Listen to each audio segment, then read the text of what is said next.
Alright, ladies and gentlemen, I'm here on the show. I'm here to talk about some NASCAR news. So, we're getting to here. A few things to talk about over the last few days that I've missed. So, unfortunately, we got the news today that legendary broadcaster and NASCAR Hall of Famer Ken Squire died last night. His impact is felt every week as he helped shape how motorsports are broadcast and how the stories are told. So obviously NASCAR released a statement on his passing. It was revealed a few days ago by Dave Moody that he was on his last days, and unfortunately last night he passed away.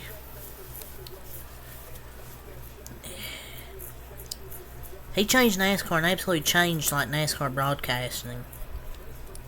With his famous call with Cal Yarbrough, Donnie Allison wrecking the Daytona 500 on the last lap.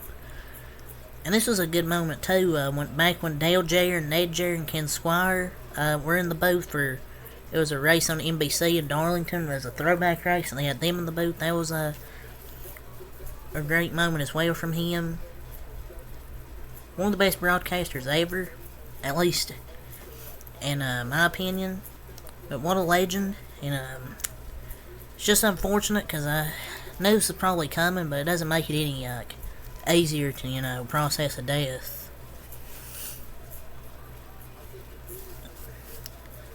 But just hopefully people remember his legacy that he's left behind. But the 1979 race at Daytona and his call of the fight put NASCAR on the map. So that's really all I'm going to say for Ken Squire.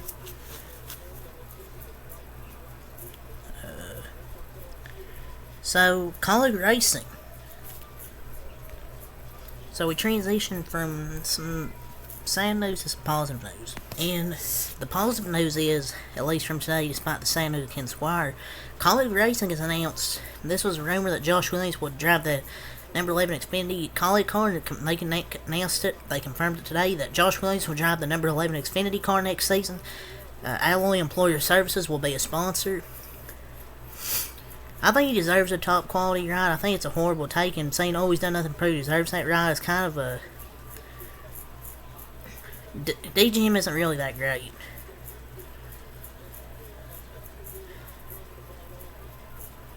I know people are like, oh, the race results. Race results and D-tier equipment is kind of hard to, say. But he's had some really good runs for him in the past. So I think he deserves it.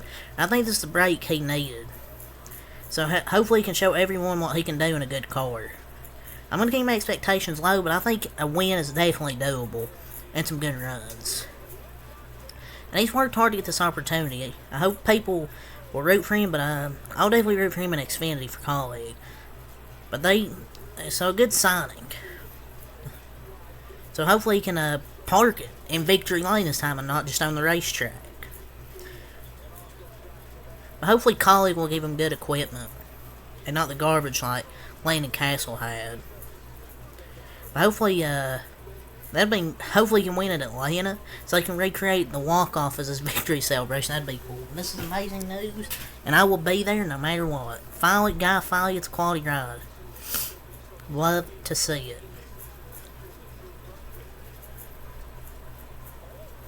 So, somebody asked a question to Bob is, who was in the 16 Cup, other two Xfinity cars, and says, to be determined to be announced in the rest of the college lineup beyond Hemrick, Cup, and Williams Xfinity. Ty Dillon has had talks for a Cup ride. Allmendinger says he'll do whatever colleague wants.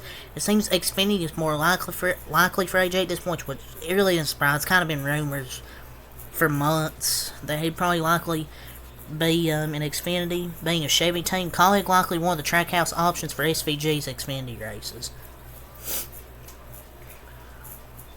Colleague's Cup team is, their Xfinity team's looking pretty good.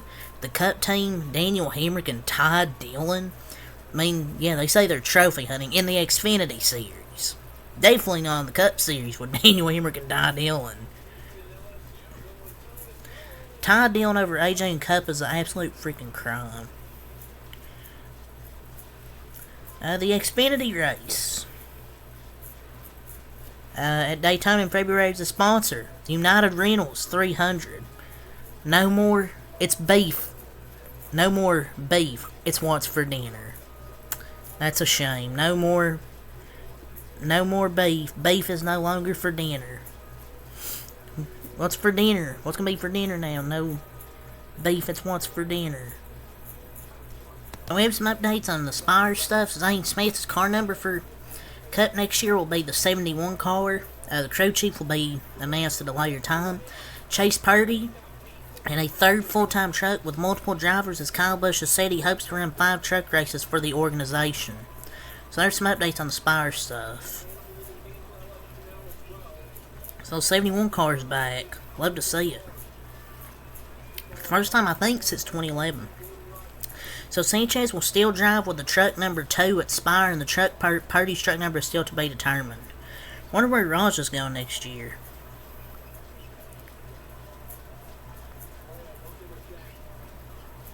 ThorSport announces it has added Jake Garcia to its Truck Series driver lineup for 2024. It will be a full season schedule. Truck number was not announced yet, but it will be a full season schedule. Jake Garcia going to ThorSport, which he flew under the radar this year. He put together a lot of good runs, and I think he'll do even better for ThorSport. It's probably the 13 truck, most likely. But ThorSport will be Fords in 2024. Jake Garcia replaces Deegan, so I don't think anything will change. I think he'll probably run the 13. I think he'll even run better and even make the chase. So, former Cup owner back in October, Ron Devine, BK Racing, was indicted on 4 counts of failure to pay payroll taxes. But apparently, Bob Parker's quote tweeted this yesterday. According to online federal court records, former Cup owner Ron Devine pleaded not guilty yesterday to 4 counts of failure to pay payroll taxes. A federal public defender was appointed to represent him in this case. And he'll probably still go to jail, honestly.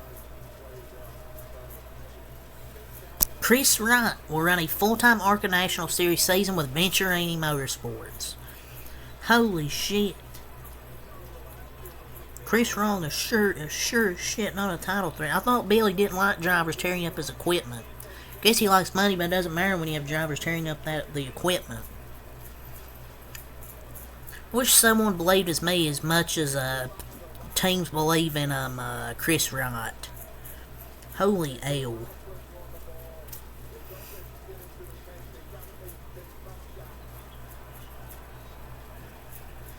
It's just, oh holy hell. Now the appeals panel upholds a $10,000 fine to Ryan Newman for not wearing a headset during practice qualifying at Homestead, so long after the season, we're still getting appeals being done. So,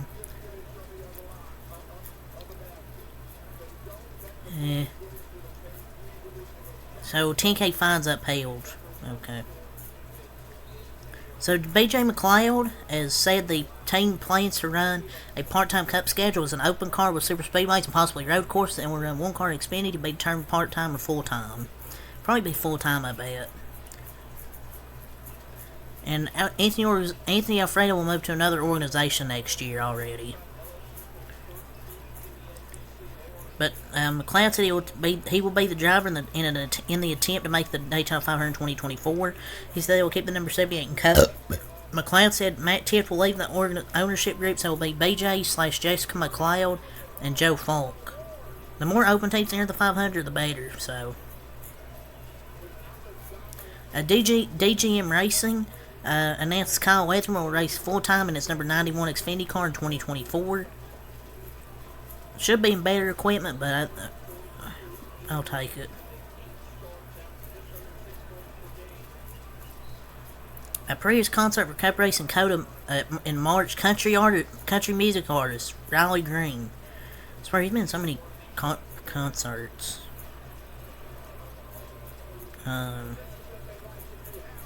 Ben Bayshore is named the crew chief for John Hunter Nemechek at Legacy Motor Club. Bayshore moves with JHM from JGR Xfinity to the Cup Kart Legacy. So yeah, it's all the NASCAR news I'm talking about. So until next time, peace.